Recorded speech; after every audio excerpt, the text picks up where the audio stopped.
So welcome. So this morning we will be talking about a big subject, love. I was contemplating this morning and I heard a voice inside saying, what have you done, Andreas? You think you're going to talk about love in 2.5 hours? And I said, I don't even have 2.5 hours. I only probably have about 30 minutes. So it's a big subject. So we will just delve into it just a little bit, of course. We cannot exhaust the subject in just one talk, one webinar. But we can explore it to some degree, I think. So we'll start with a guided meditation so we can all settle in and be here more present. And then we'll have a short talk, or depending on your preference, could be short, could be long. I shouldn't say a short talk. And then I will, offer you an exercise that you can do in triads, 3 people together, to explore about love and find out more experientially what is true for you. So that will be, and then we'll come back after that with breaks, of course, interspersed in there, a couple of breaks. And then we'll come back for questions and comments and see where we end up by 12:30 in 2.5 hours or so.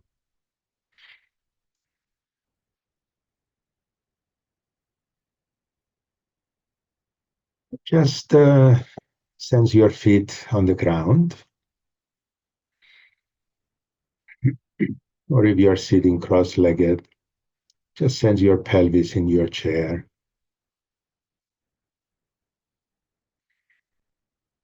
Just take some deep breaths.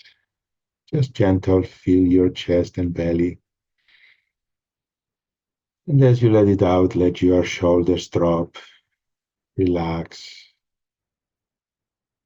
Let your forehead relax. Let your jaw relax. Let your tongue rest on the floor of your mouth.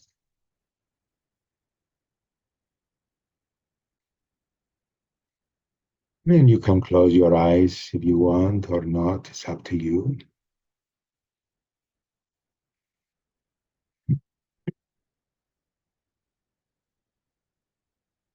Just let your attention as if it were a liquid, some kind of a liquid substance that circulates in your whole body. Just let it settle, let it go down into your feet, making you aware of whatever is happening in your feet.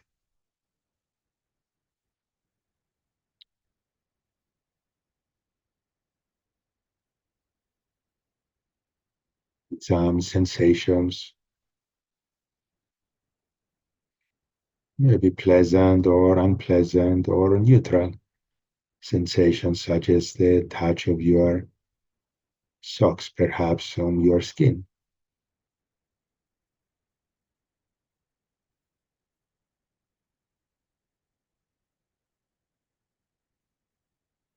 Just pay attention to your breath also. Make sure you breathe.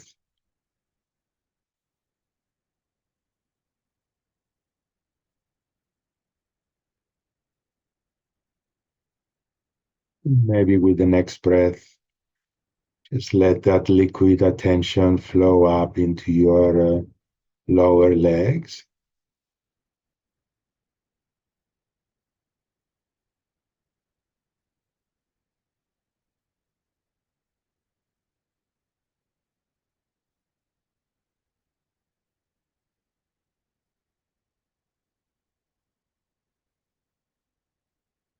Again, notice any sensations there in your legs.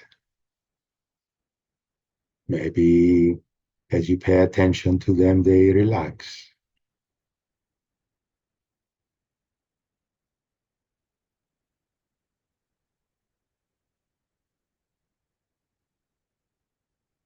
Again, notice your breathing, your breath. And with the next breath, perhaps allow that liquid attention to flow into your thighs.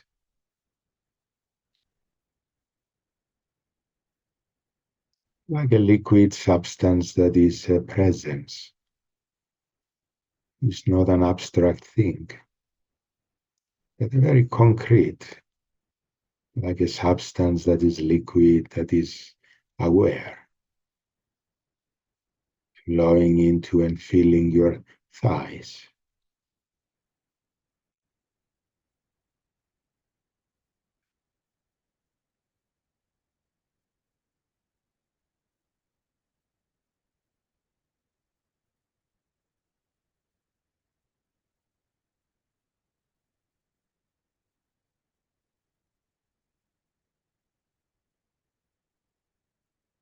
Then from there, let this liquid attention flow into your hands.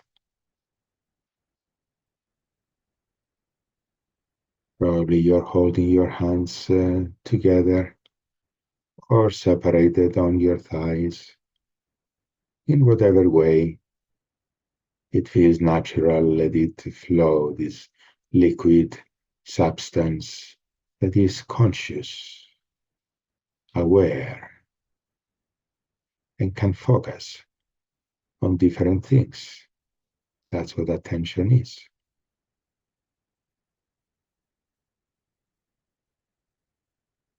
Let it flow into your hands and into your forearms.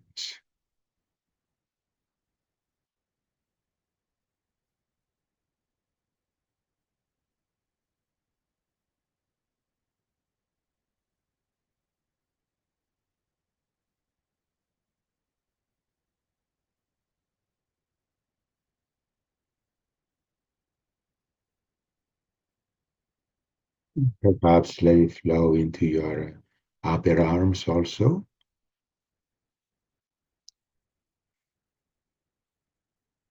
And again, being aware of your breath, breathing, feeling your chest and belly,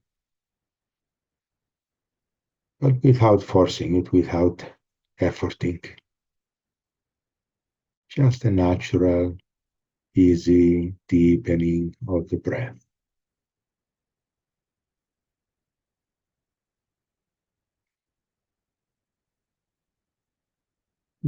The attention to flow into your shoulders as well.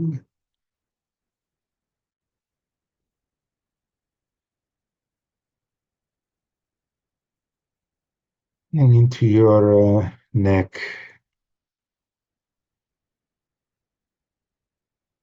And from there into your head.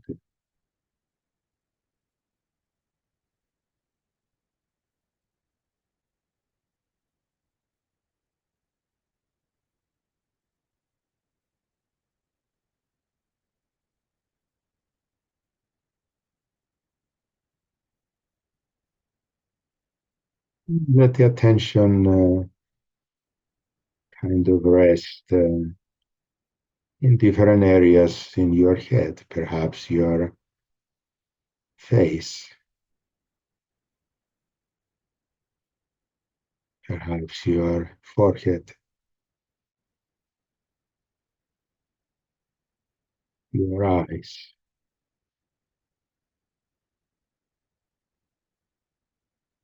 Perhaps from there flowing inward,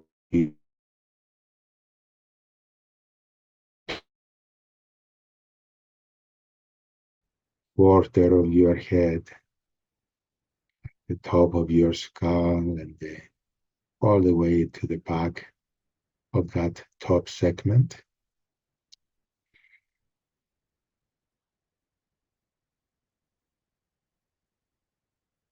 And then let it flow gently into the next segment that corresponds with your eyes and nose, which also includes your ears, and the back of your skull, your occiput, or at least the top part of your occiput.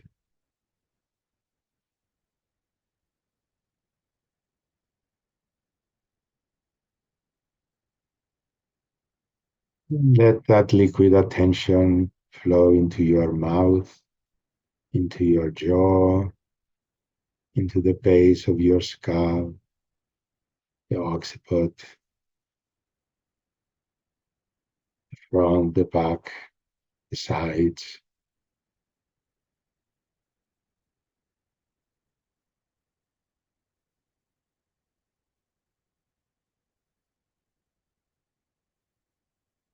Perhaps with the next breath, let it flow down your neck and into your chest and the upper back.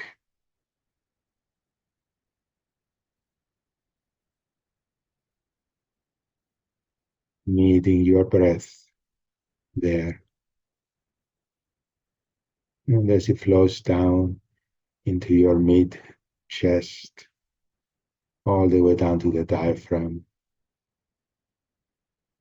lower chest, and back. Meeting the breath there. Feeling the whole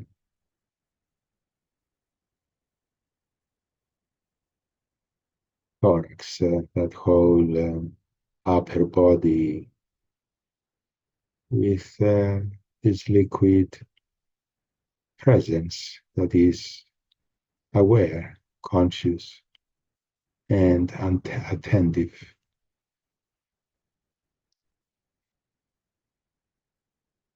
Again, notice your breath. Make sure it's happening. Gentle, deep breaths, full breaths. Perhaps with the next breath, let this attention liquid flow into your belly, into your abdomen,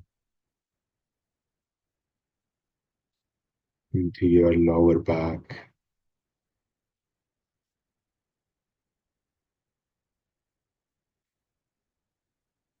All the way down into your pelvis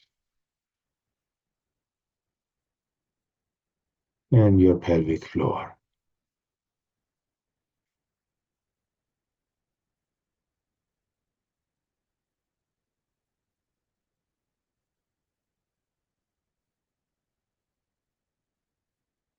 Just notice as your attention rests in your belly and pelvis, that the attention can radiate outwardly into your whole body, upwards and downwards and sideways and forward and backward, feeling the whole dimensionality of your body, your physical body.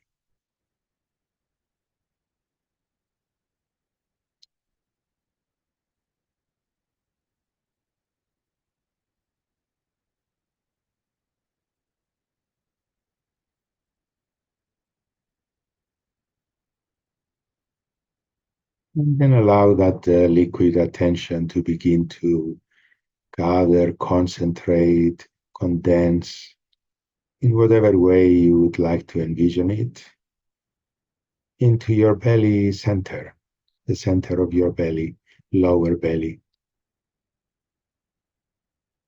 like the lower abdomen, kind of the space below your belly button, halfway down.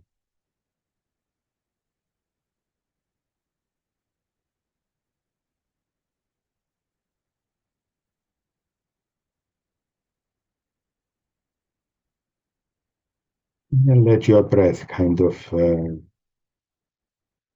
breathe into that center and breathe out from that center.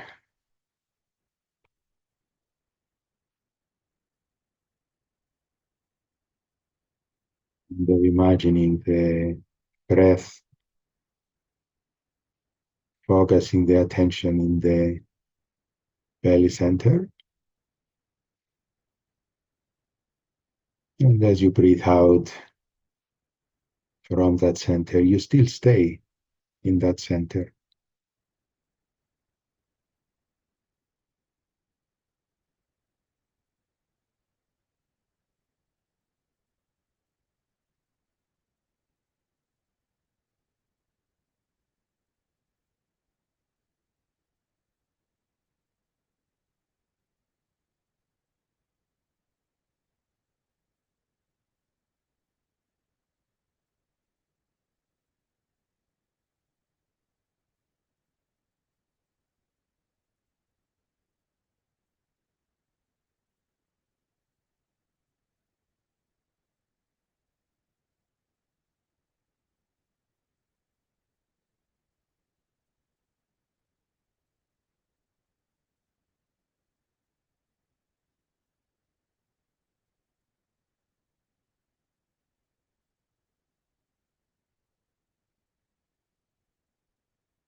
And it's interesting to notice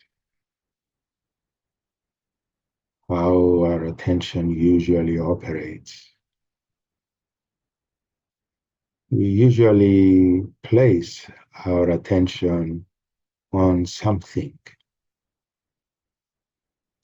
some object or person, either out there or even inside ourselves, in our body, in our emotions, our thoughts.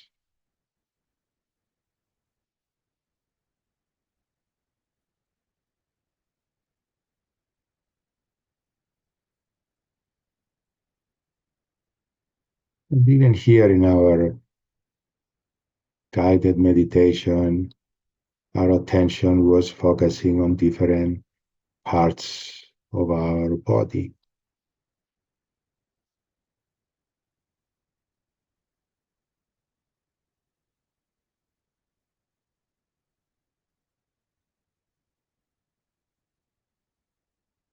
And so notice now what happens if you allow a slight shift of the focus of your attention from any object to paying attention to itself. The liquid attention that is focused in the belly, aware of itself.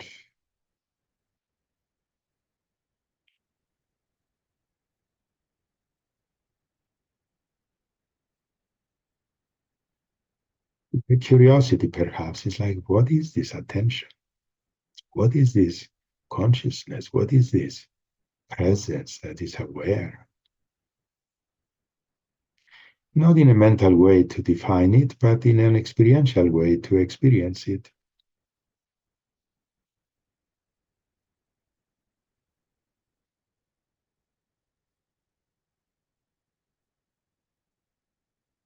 And perhaps you may feel it as an aliveness or a brightness, a light or a clarity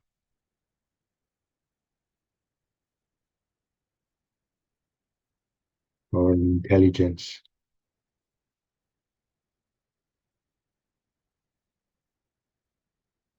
or something else in whatever way you might perceive it in this moment is okay.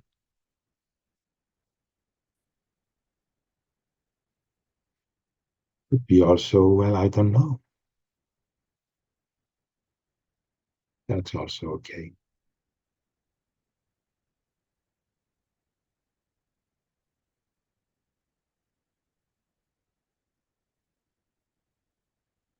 There is nothing we need to accomplish, no place we need to go right now.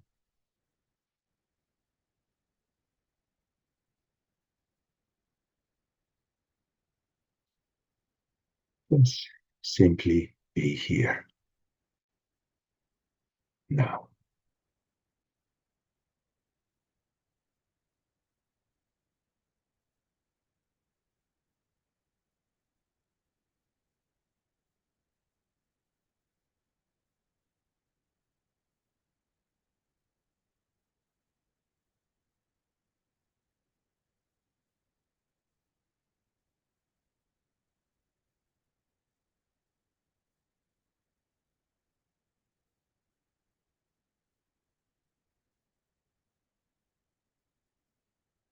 Perhaps with the next breath, allow that attention to broaden again and spread throughout your whole body, all the way to the top of your head and the bottom of your feet and the palms and of your hands, the tips of your fingers.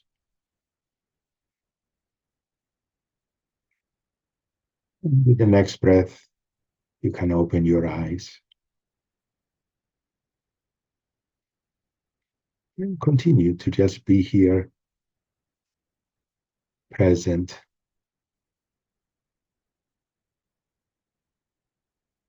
in your body and aware of your body as we speak, or as I should say, as I speak about love.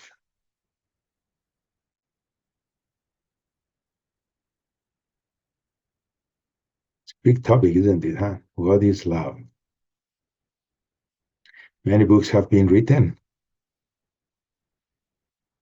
many theories, many ideas, many definitions, many words. Volumes have been written about love. But what is love? Good question, isn't it? Songs have been written. Love is all there is. All you need is love. You remember the Beatles? Some of you may remember the Beatles. This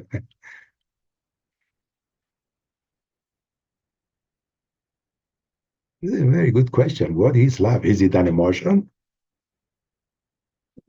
That's one way of experiencing love. Of course, that's an important way of experiencing love as an emotion. But is that all it is?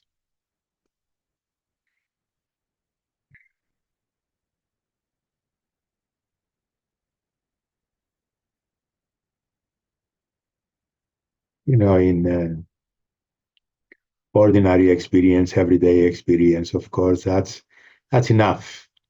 We don't need to know more about love to experience it and enjoy it and feel that we are loved or not loved and love somebody or not love them. Huh? We don't need to know more about love to experience it. Or do we? Can knowing more about love and understanding love more lead to a deeper experience of love, a deeper realization of what love is, and experience it in a deeper way? I believe that is the truth, that the more we understand something, the more profoundly we can experience it and live it.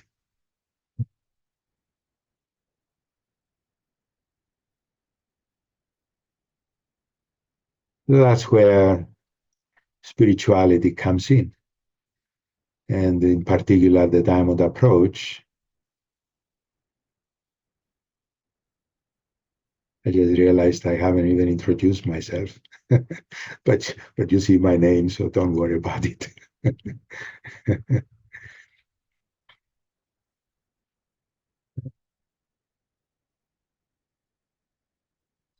So in the Diamond Approach, the spiritual path that I teach, and also my fellow teachers who are here, Julia and Peter, they are both teachers of the Diamond Approach as well. So the Diamond Approach is a way, it's a path, it's a methodology that helps us discover experientially and understand in a deeper way the nature of reality and the nature of ourselves. What are we really? And of course, love is a very important area of reality. So the Diamond Approach, we spend a lot of time studying love, exploring love, experiencing love. What is it? How does it manifest? What gets in the way? Are there different ways of experiencing love? Are there different kinds of love? How many are there?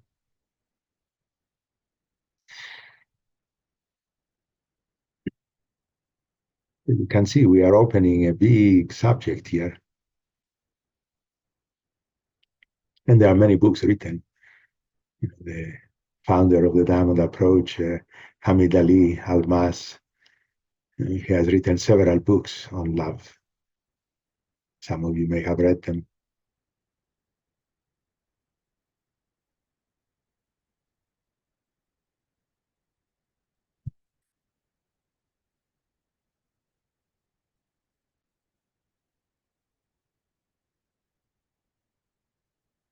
So love in the Diamond Approach, we discover experientially, because that's really what the Diamond Approach is all about. It's about experience. It's not about me telling you and you believing me. In fact, please don't believe anything I tell you. Those of you who have heard me talk before have heard me say this. Don't believe anything I tell you. If you buy what I tell you as a belief, you take it for granted, you believe it, and you don't explore, you don't find out for yourself, then it just remains a belief, a mental belief, not an experience. And it's really of no use. It won't impact you. Okay, so you have beliefs about what love is, and you know all the details about it. So it's like knowing everything about apples, but you never eat an apple. What good is that? It will not nourish you, whether it's the apple or the love. So we are not about ideas in the Diamond Approach. We are not about concepts. We are about experience. Yeah? And if your experience is different than mine, I'm not going to say wrong. Your experience is wrong. No, I'm going to say, oh, wow, you are experiencing it differently. Well, let me find out, what have I been missing? Right? So we become curious about things. We don't, but this is how it is. And if you are outside that box, you're wrong. No, no, no. If you're outside that box, great, wonderful. I am very happy to hear about your experience, because I want to know, what have I been missing?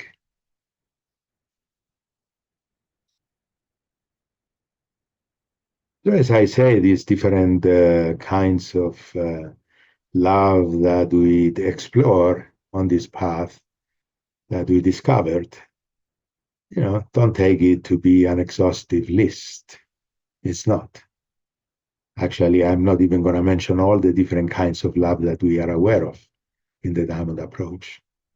I'm going to just say a few, just to open the door for our exploration.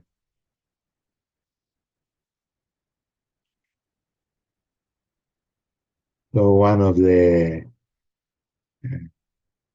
kinds of love that I like the most is personal love. Yeah? Personal love is the kind of love that we feel towards each other as human beings, whether it's friends, romantic partners, our children, our parents, yeah? Personal love that we feel as a person towards another person. So what is that experience? What does it feel like? Yeah? Is there a particular flavor to it? Yeah. Yeah. I mean, I would suspect that most of you probably will agree if I said that love is sweet. Yeah. If you think that love is not sweet, raise your hand. See, we are agreeing already. Love is sweet. Personal love is sweet. And if you really pay attention to it, it's like when you feel that personal love, imagine somebody you love and you feel that personal love towards them. And it's sweet. And where do you feel it? Usually we feel it in our chest, in our heart. And how do we feel it?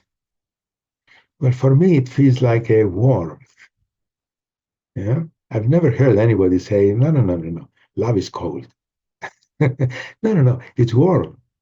It's a warmth that fills the chest, the heart, and can expand into the whole body, into the face, into the head, the hands, the belly, the legs. And so it is this warm softness. Isn't it a softness? I mean, love is not hard, it's not harsh, it's soft, it's gentle, it's sweet. And I would say has a certain kind of a palpability to it. It's like a palpable, soft, gentle, warm, loving substance that fills me up.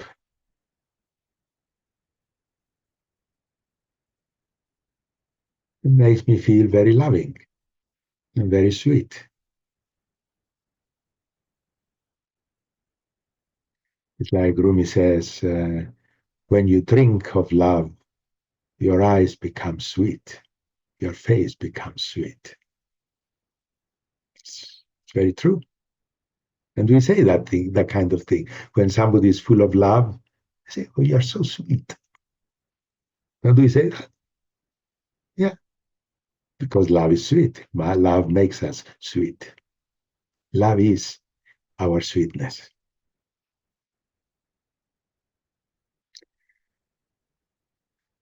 And when you, so you see, we are exploring the different ways that it manifests.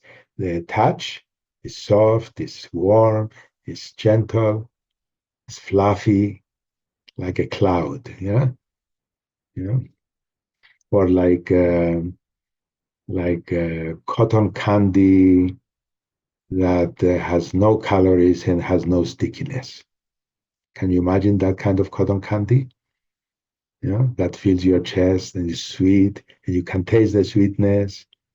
You know, even better, pink cotton candy, pink color. That is just complete love. There is something about it that is uh, it's true. That color. There are other kinds of love that are different colors, but the personal love happens to be like that. That's how I experience it. That's how many people experience it. Could be different for you, though. Who knows? So that's the personal love. Just notice as I'm talking about it, that what are you experiencing? Are you experiencing it? Are you open to it? Or are you close to it? Or are you feeling sad? Or are you feeling, oh, I don't feel that, or no, I don't feel it that way, or what planet does he live on? You know, he thinks that's love. That's idealized love. That's not true love. Yeah. So we could be mixing love with so many other things. We could be thinking of love as some kind of a possessiveness. I love you, so you're mine. That's not love. That's something else. you know.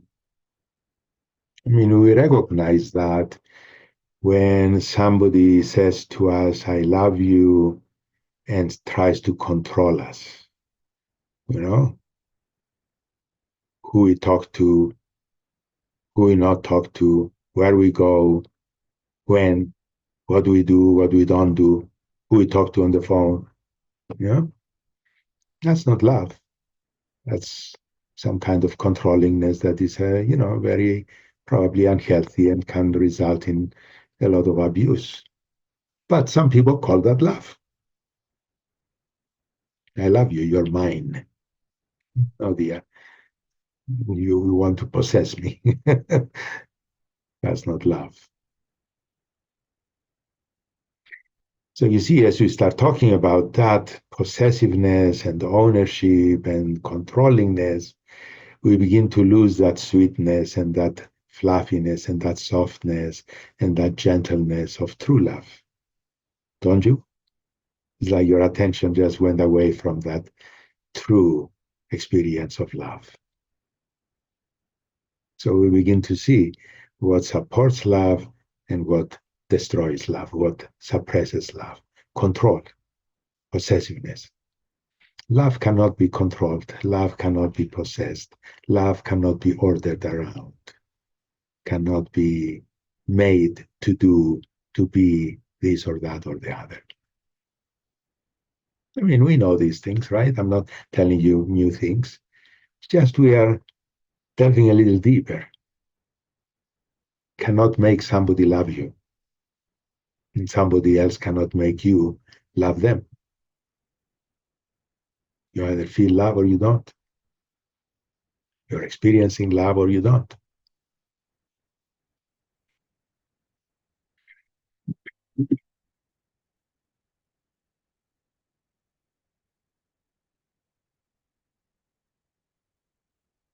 Another way that love manifests is as compassion. Yeah. Many times people don't think of compassion as a form of love, but it is a form of love, actually. Compassion is again a warm kind of presence. It's not just a feeling, it is a feeling that emanates from a certain kind of presence that is actually of a different consistency than the personal love, the pink love. It's the compassion can be more dense, and even warmer, you know, and it's has a different flavor. It's a response to somebody's pain, somebody being hurt, somebody suffering. So it has a different flavor to it, a different, literally flavor can be different. I don't remember what the flavor of the compassion is actually, uh, but it has a different color also. If you think of compassion, I cannot feel it as pink. I feel it more as green, like the green of nature. It's more nurturing, more healing, more uh, holding of the pain, of the suffering of the world. And it can be light green, or it can be very dark green, like emerald green. And it can be very soft and gentle. And again, it can be experienced in the heart, in the whole chest, The whole of our being, our eyes can emanate green, can emanate that compassion, radiate compassion.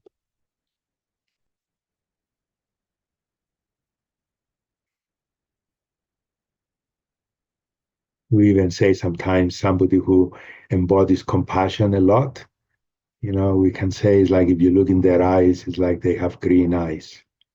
Even if their eyes are not green in physical color, it's like they have green eyes because they radiate this compassionate feeling, attitude, substance, presence, which is another form of love. And this form of love is in response. So each form of love has a different function. You can see the personal love has an interpersonal kind of a function.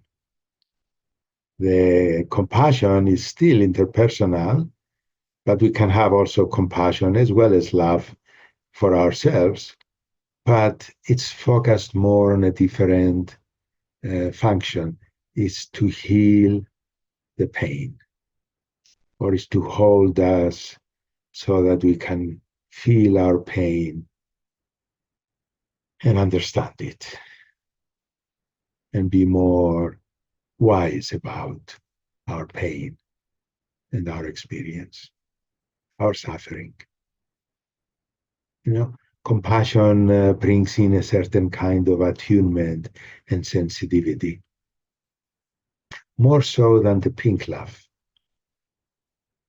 With the pink love, it's like you want the other person to be happy. You care about the other person. You want them to be well. The compassion is more when the other person is suffering, is in pain. You want to help. You want to be there. You want to hold them. You want to be with them and support them in their suffering.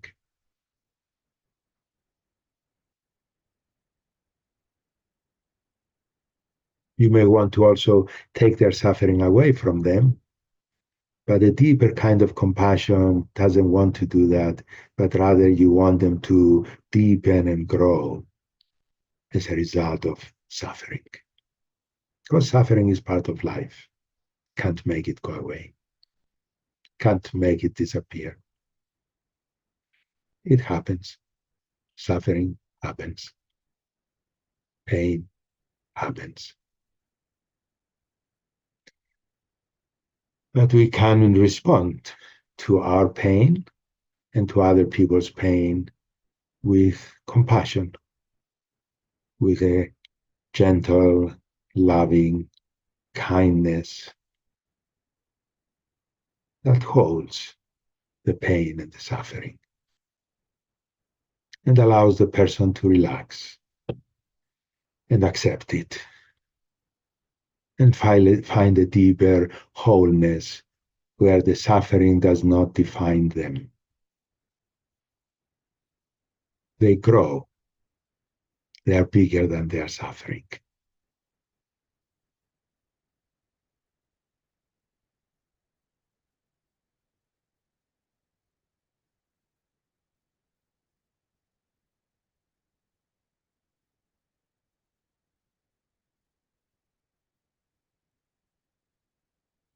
Another way that love can manifest or manifests is what we call in the Diamond approach the pomegranate love. Pomegranate, the fruit, very dark, red. Yeah, that's passionate love. Yeah? That's the kind of love that is mixed with passion. So you can feel it, for example, in sexual union, where you feel very passionately love for this other person and you want to be one with them. And there is a certain kind of intensity in it. And it actually has like the intensity of like if you drink pomegranate juice, it has a certain intensity to it. Yeah? But it's not only in sexual situations that we can feel that pomegranate love.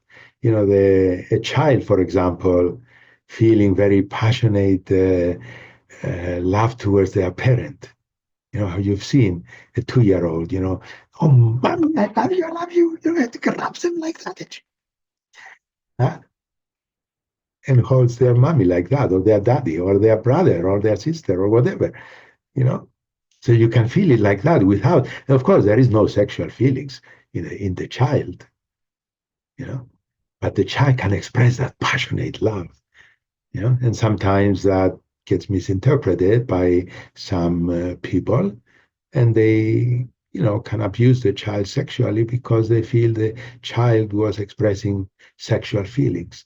And it's like, they haven't really sorted out their own issues, and they take it out in a distorted way on the child. But the child is very innocently expressing their passionate love for their parent, you know.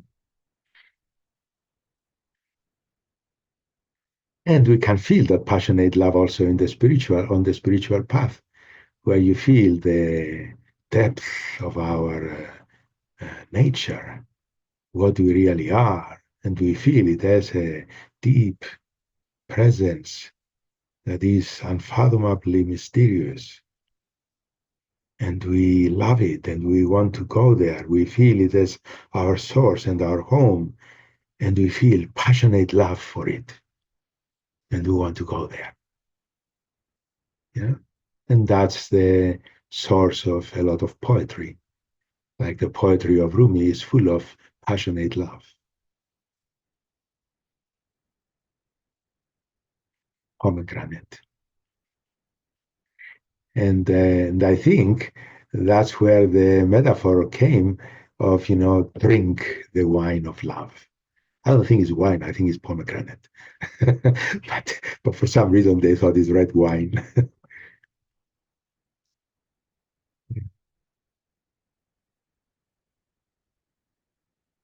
There is something zesty, something very alive and very intense, concentrated in the pomegranate love. It's not like the pink love that is very gentle and loving and sweet. This one is like the sweetness has been concentrated. It's intensely sweet and intensely active.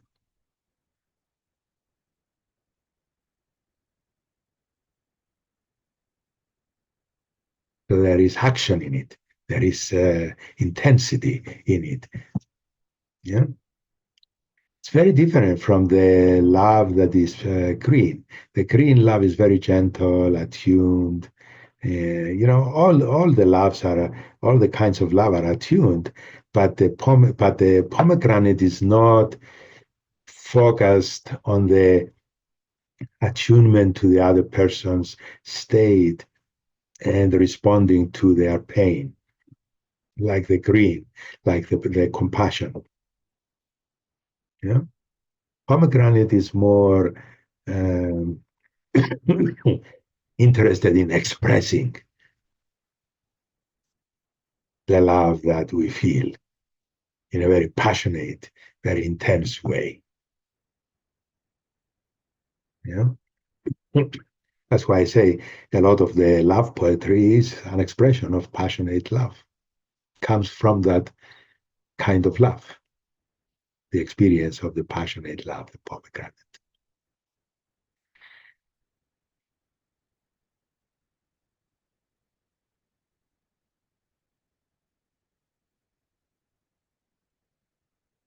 So many songs have been written about that. You know? I was telling Julia and Peter earlier before we started, I said, I've been looking for some music. I cannot find, there's so many things. I cannot decide. I wanted to play some music for you.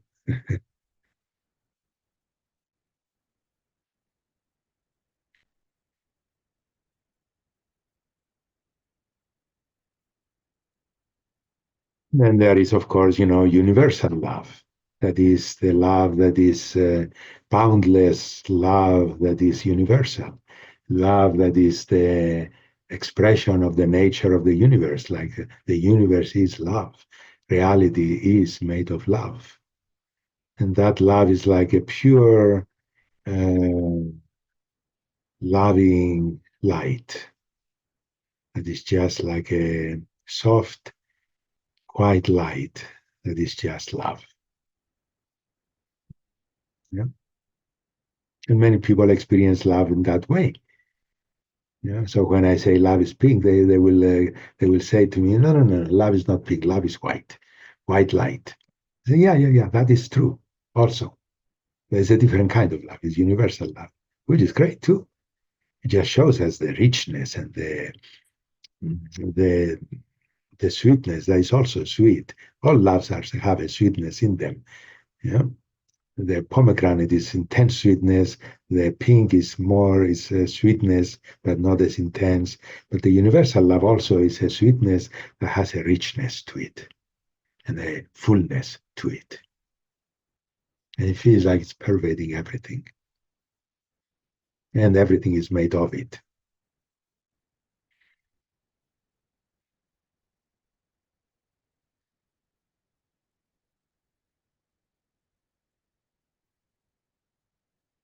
And very connected to that, very much related to the universal love, is another kind of love that we call living daylight. You have so many loves. Living daylight. And we call it living daylight because it actually looks like daylight, like the sunlight, but it's alive. It's like it's a living daylight that is alive, that is warm, that is like a golden sunlight, but very slight golden. It's like a tint of gold, tint of yellow, but uh, brightness more than yellow or golden. And the feeling of it, the holding, is the primary experience. When you feel it, you feel, ah, I'm being held. I'm being held by the universe. It's almost like, when you were a baby and there were times when you were just held by your mom or your dad or somebody, perhaps nursed or just fed, and you felt complete and know everything was fine. And you just relaxed and you just felt secure, safe, held. No care in the world. Everything is fine. The world is safe. No disturbance in the field. Just perfect holding. That living daylight manifestation of love is what provides that holding. So when we feel held and loved in that way as babies, it's the presence of the living daylight that makes that possible. But most of us, we are not aware of the actual love that is present, the presence of love. We feel it's almost like the difference between the emotion and the substance of love, whichever kind of love we are talking about, is like the aroma, the scent, and the essential oil. The essential oil is like the substance of love. The feeling of love, the emotion of love is like the smell that you feel, that you smell. So the essence of love is deeper, is more substantial.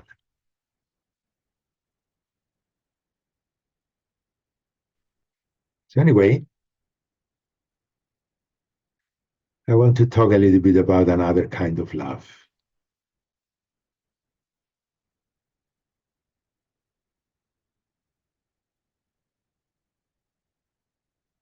This one may be surprising, it's like, what?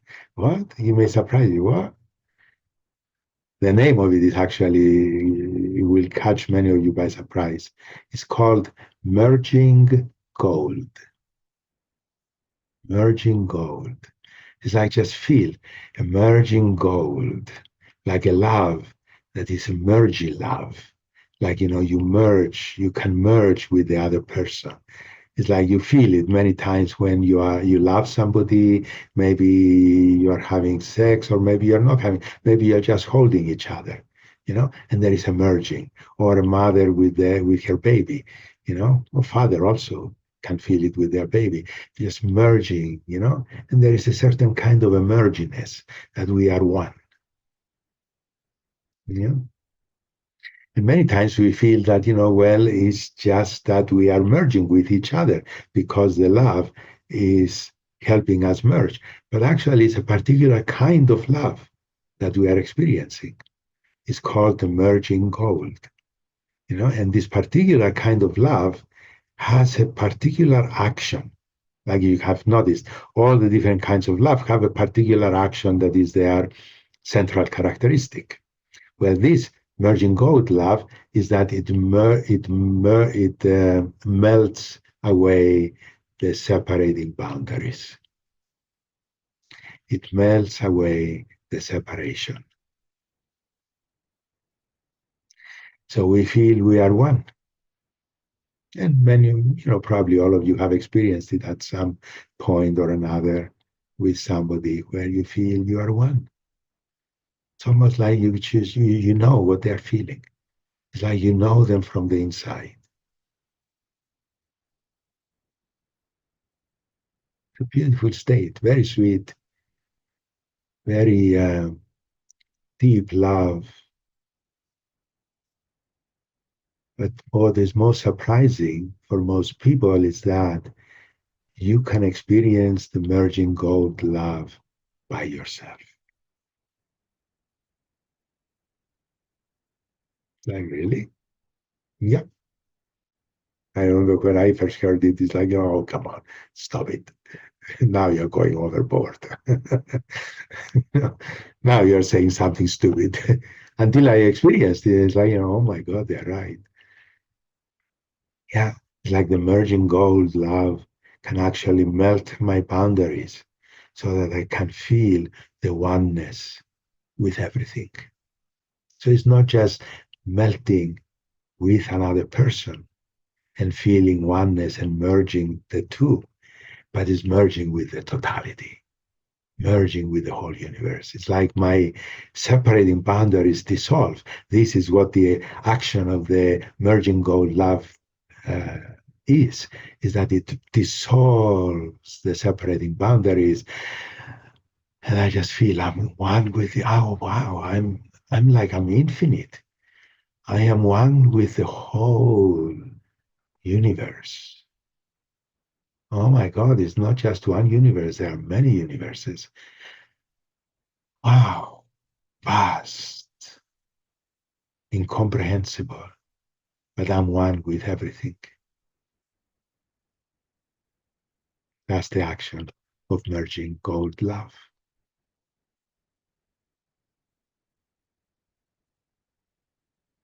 Beautiful, sweet, fulfilling, so relaxing, so settling.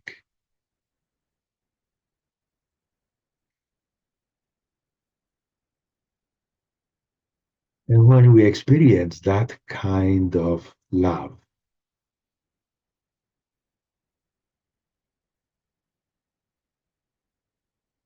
we begin to experience what love truly is.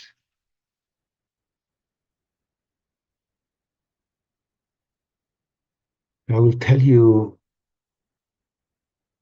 what I think love is. Love is the inherent, fundamental truth of oneness of everything, the oneness of everything. There is only one being, one, everything is one. But it's not everything is one like they are connected. No, no, no. It's one. There is only one. Everything is just a part of this oneness. But when we feel in the world of duality the separation, That oneness is magnetically trying to pull the parts back together. And we that experience ourselves as separate individuals feel that pull, that magnetic pull back to the oneness. We feel it as love.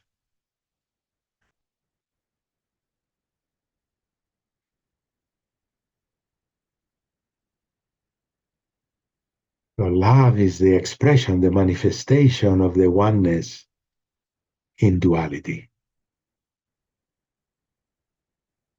Isn't that what love is?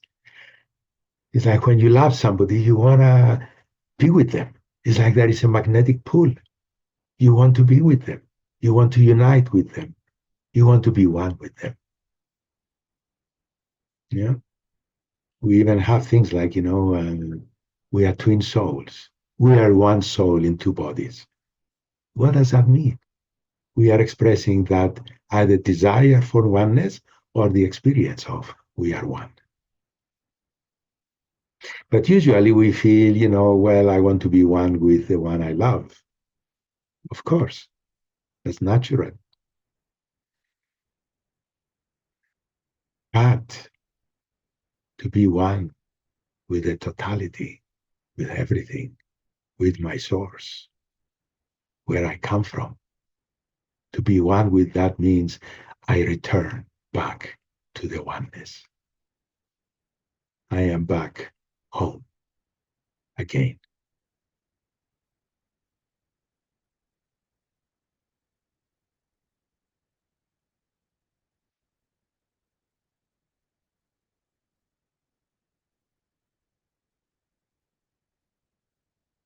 Yeah. We can just sit here in this sweetness, bask in the love.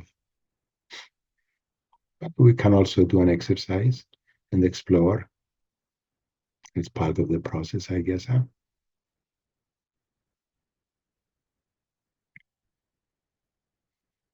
So let me see. I have an exercise for you. If you want to engage in that. And the exercise, it's a monologue, what we call a monologue. Some of you may not know what that means. It's basically just explore. Just explore speaking out loud for 10 minutes, explore. I will give you the subject of your exploration. So we'll do that in triads, 3 people together. Julia will distribute you into breakout rooms, into groups of 3s. So while one person is exploring, you are just exploring about love. The other 2 are silent. You are muted and silent. You don't interfere. It's not an interactive exercise. So it's an opportunity for you to just explore without any interaction or interference from anybody else, to discover about love and your relationship to love. And then at 10 minutes, put the timer on, and 10 minutes, the next person, and to do their exploration for 10 minutes, and then the third person. So that will be half hour, and then we'll take a 10-minute break, and then we'll come back for Q&C. So let me give you the exercise. So you will talk for 10 minutes, explore, reflecting on your relationship with love. Do you experience love as something missing, something external that must be given to you, or as an inherent presence? Which kind of love do you gravitate towards? Personal love, universal, passionate, merging? Which kind? All the different ones that we mentioned or other ones.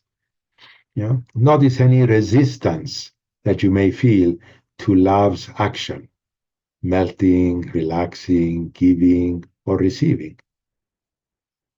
And let your words flow without judgment, allowing deeper insights to come, to emerge from your unconscious.